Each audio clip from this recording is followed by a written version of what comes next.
Hey everyone, Georgie here with Ukraine Matters. We have more great news, and those are coming straight from the front lines. Let's just follow up. As I said, we're probably going to have more videos. And the situation around Robotine, supposedly main axis of Ukrainian advances, is developing, and it's developing favorably for Ukrainians, at least as claimed by the Russian sources. Ukrainians themselves, they claim that they have moved in and now they're assaulting the north side of Novoprokopivka. Additionally, there are reports by the Ukrainian General Staff that they have successes towards Verbove and towards Novoprokopivka here in the north. Whereas the Russian sources are claiming that situation around Verbove is catastrophic. Their words, not mine. And there's many Russian Telegram channels and non-government sources, but government, they cover how HIMARS are getting destroyed on the second story of the building, so that doesn't matter. The point that I'm saying is that I'm a little bit more reserved in this because we know that with the active warfare, especially when the enemy side is known to counterattack a lot, we should be wary that some initial gains need to be confirmed. And right now, there is very limited visual data that is coming from the area that would allow me to solidly claim that Ukrainians have indeed advanced towards Robotine. I'm going to switch to the DefMons map just so we're on the same page. So this is Verbove. This is where we see it, and you see that it's pretty much right dab in the middle in this so-called first defense line, the Suraviking line. And I actually want to take a moment to talk about these defense lines. I presented them last time. If you haven't seen the last video, firstly, watch it. Thank you so much for support of the channel. Secondly, these ones, the zero line, or I call it sometimes the first defense lines, is where the minefields are. The second one is where the main trenches are, so it's a called Suravikin line. And then the third one is like a fallback, last chance lines, and so on. The first defense line that was penetrated, we now see that there is this clear area in between the lines here. And some people are seeing this and they are assuming that, oh, that's it. So the minefields are cleared, therefore there is no more defensive. So it's now easy ride to these trenches. That is not true. We need to understand very important things. I already again expressed in last video the all difficulties that are with the defenses that Russia have built in these first and second line of defenses. But what we need to understand that they don't end in these areas. They're still there. There is no gap in between lines. It's just continuation of those smaller trenches in defensive positions. All of this mostly have been mapped, and especially if I switch to the deep state map for presentation for you, are these trench lines that are able to be seen from the satellite images. So big trenches, pyramids, anti-tank ditches, stuff like that. All of these things are just part of it, and people are assuming that that's the defense. That is not true. Every single tree line is pretty much has some kind of position in it. It might be a dug-in, it might be like a firing position for a machine gun, it might be an ambush position, it might be some smaller trenches or masked trenches. There is a lot of things that cannot be seen from the satellite. Pretty much what we've seen so far is that every tree line is protected. Then we're coming to the perspective of Verbove. One of the most important thing of Verbove, if this village is taken by Ukrainians, then that's a very solid breach of the second or let's call it the first Suravikin line. Because when Ukrainians breach it, the defenses somewhere, it's a lot easier than to start expanding it to both sides. It's easier to go horizontally than to go right straight into the defensive position. This is great, and especially because area around Verbove, there are many satellite images. There's a great thread on Twitter, I will link it in the description, where it was extremely in good details described how defensive lines are not the same. That, for example, defensive line around Soloda Balka, which is right here, this one is a lot more fortified, like very, very tough fortifications with a lot of really well prepared positions compared to what they have in Verbove area. So the fact that Ukrainians have now pivoted to Verbove creates a whole new dilemma for Russians now, because all of their major defenses in Solodka Balka that are to the east or to the west of Verbove can now be sabotaged, and not all that work can go for naught, if we can believe Russian Telegram channels. More than that, if we're talking strategically, we have discussed a lot about the battle for Tokmak, but that is obvious. That is the most obvious thing that we can even imagine Ukraine doing. I proposed last time that Ukraine might do a switcheroo. Another option that Ukraine might do is, they said, once Russia has attracted enough forces to defend this area, then Ukraine might go to switcheroo to the Velika Novoselka direction and then penetrate like this. Well, another proposal was that once Ukrainians start getting through the first Surovikin line, and Russians will understand that Tokmak is under threat, and they will build a significant, I should use red for Russians, when they start building significant fortifications to block off Tokmak, that is the moment when Ukrainians can actually pivot and maybe even break these positions to this highway, and then essentially exit this way and maybe try to enter this area over here, therefore collapsing the front line and allowing their units to connect, and after that go towards Mariupol. It's another option. So what we need to understand here with Verbove, it's a very difficult position for Russians because they see the obvious goal, the Tokmak. However, the challenge is that this land is full of weak points. If Ukrainians are able to reach this area here, I should probably clear it. If Ukrainians are able to reach this crossing of the railways, again, that's a huge success. It's a very huge success. And remember, this was where the high ground was, so Ukraine can just go around the high ground. And again, from Verbove, it's quite a possibility. What I'm saying is that Russia are in trouble. We have discussed about how bad things are for Russia, and Ukraine still has about 2 months of the same offensive. And I want to again underline that so far Ukrainian offensive is not focused on gaining territory. It's about attritioning your enemy forces. Ukraine is continuously doing that. The fact that they're gaining territory is a bonus. This is what we need to understand, that this is still not the mobile phase. This is still the attrition phase.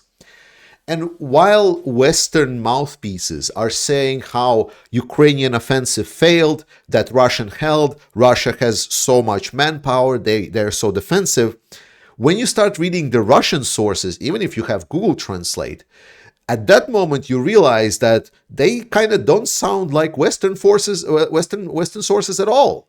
Most of the Russian people that follow this war, analysts, are basically ringing the bell and saying things are really bad. It's really, really bad. It is bad on the Kherson area. It is bad on the Robotina area. And now they're even reporting things don't kind of look up that great also in Kupiansk and Rubizhny area. And you ask, well, who cares if Rubizhny and there something is dangerous? It's not that Ukraine is going to take over and just go. And now we're reaching the third option that Ukraine might do. Remember, Ukraine needs goodwill. Ukraine might not decide that, hey, we don't have enough firepower or resources to reach the Azov Sea or to reach Tokmak or Melitopol and so on. But we still need to have goodwill with political and popular establishments in the West. And while strategically, for example, reaching Tokmak is a lot more important strategically, and this would be the top priority, Potentially, Ukraine will say, okay, maybe we'll reach almost Tokmak, but also if they find weaknesses of Russia in the Luhansk area, they might liberate Luhansk area. Is it really important? Not really. Like strategically, it doesn't really provide benefits for Ukraine to liberate Luhansk right now. It doesn't help towards ending the war. But it's a great political point. It's a great point to say, hey, you say Ukrainian offensive was there? Look, they liberated a whole region. Give them more weapons, give them more resources and so on, because they know what they're doing. So there is always a possibility that Ukrainians might choose to pivot to reach some kind of political victory, because in popular media, in all of these newspapers and so on, if they would see that Ukraine breaks through the Luhansk region and just takes it over and liberates it, that's a huge area. It's going to be a major win, right? It's going to be a lot bigger win for commoners. And I explained the problem with commoners is that because Ukraine is so dependent on the West, and the West is dependent on public opinion a lot, that's why Ukraine is a little bit under pressure to deliver on that public opinion as well. It's not good, it's not military correct, it shouldn't be adhered to, generally speaking, but this is the unfortunate truth that Ukraine is in. And we know that Ukraine is now Russians are having right now big trouble. Last time I told you that some of the capable forces were removed from Kremina area and they were pushed towards Tokmak. Now we know that that Russians were actually removing their forces from Belarus, and they are sending these forces from Belarus to fortify their positions in reserves in the north area, from where they're pulling more capable forces. So they're trying to basically get anyone involved into the action. All in all, Russians are not having a good time. Ukraine still has at least 2 months. And remember, the fast-moving phase can develop really fast. It can develop within 1-2 weeks easily. But if Ukraine will just continue attrition of Russian forces for 1 month more, well, Russians will be in a lot worse position than they already are. And then another thing that I want to cover today, and I'm going to switch to this one here, map. A very interesting point that someone raised is said, well, this is Russian doctrine, right? And I already explained Russian doctrine once, but as a quick reminder, a Russian doctrine says that there should be a defense in depth. There should be a front line here where Ukrainian forces are slowed down, where some newbie soldiers, some cheapest possible soldiers with zero to none equipment should try to meet the enemy. And they need to try to slow them down and see where the main strike of the enemy is. Once the main sources or main axis of Ukrainian advance are determined, then it is when Ukrainians reach the first line of defense or the second line, whatever. That is when the mechanized units start participating in combat.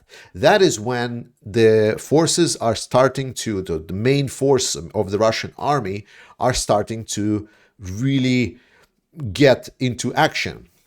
And the point is to try to stop and kill as much enemy as they can. And once the enemy is penetrating the second line, if the enemy is penetrating the second line, at that moment, the third line is where the heavy Russian elite units are, with many tanks, many really hard hitting like tank columns, like a lot of those. And they say, okay, now the exhausted units of the enemy forces that penetrated, they are trying to get into this breach. So from there, they would then assemble. So then the line that is the last one, which is there to buy the time so this breakthrough doesn't develop. And then these forces, the massive tank forces, would then prepare, and then they would hit the enemy that is weakened in their top positions, and then they would push them back and push it back into enemy territory as a counterattack.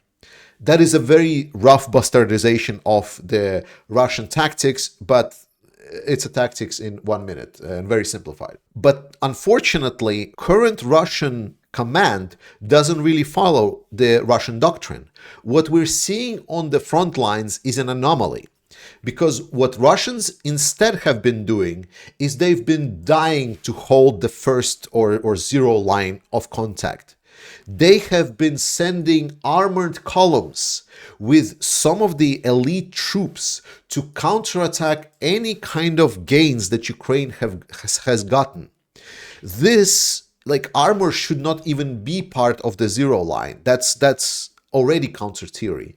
So Russians, the best guess that people were having is that because of the moral impact that a fast developing Ukrainian advance have had in the past on the Russian forces, Russian command, either because they are incompetent or they don't know better, or I don't know, they just don't want to deliver bad news, they say, do whatever we can, but we must lose as least ground as possible, so then we can fight the enemy units. Because that was maybe the tactics that Ukraine used, and they wanted to copy it. And they have been doing this a lot. So that completely negates all these three-line advantages. If your elite units that you have there for your third line of defense, supposedly, are instead sent to counterattack into the enemy positions and try to push them from the first line of defense, then this whole architecture, this whole three-line setup that the Soviet Unions are proposing, the theory is proposing, is dog shit. It doesn't exist. The only trenches that matter are the manned trenches. And that's why attrition on the Russian forces is so effective on Ukrainian side. That's why their tactic is so excellent. An obvious comparison is with Bakhmut. People say, hey, Georgie, true, that's about right. But isn't that what Russia is doing is the same that Ukraine did in Bakhmut? And the answer is very, very simple. Bakhmut was strategically unimportant. If you rewind my videos back all the way to when Russia struck against Bakhmut, I was always saying, even if Russia takes Bakhmut, there is no advantage there. Like, it's not creating any major breakthrough. It doesn't create any strategic advantage for any follow-up. It doesn't break through Ukrainian lines. What does Russia achieve? Why do they keep beating themselves into this Bakhmut? And it was only because that they just wanted a check mark that we took another city. And that was it. And the casualty ratio for them was terrible. The difference is that while it was there for Bakhmut, and Russians finally took Bakhmut, and it turned out it's strategically insignificant. Wow, shocker. What is Ukraine doing is they're striking precisely in the point that, if breached, will guarantee them the strategic dominance in the region. So if Ukraine breaks, or it's like more like when Ukraine breaks, to be honest, at this point, that will open a lot. You don't need to be very, very knowledgeable about warfare. Just follow my channel, subscribe, like, whatever. And you will instantly see that, yes, if Ukraine indeed breaks through these lines, even if it goes Tokmak, even if it goes some other directions, whatever, it doesn't matter. Any of these scenarios is favorable for Ukraine. That's why there is a huge difference between Bakhmut and what is happening right now at the Russian defense lines. Thank you so much for watching this, guys. Please join our Discord. Consider becoming a supporter on Buy Me a Coffee. It's like a monthly subscription to support this channel. But if you have some money to spare, first and foremost, please consider donating to Ukrainian armed forces. It would really, really help them. We all want Ukraine to win. We all want to have really good news. Slava Ukraini, I love you guys. And remember, 100,000 Ukraine army donation giveaway is still ongoing. Just check out all of the links for what I said in descriptions. See you next time.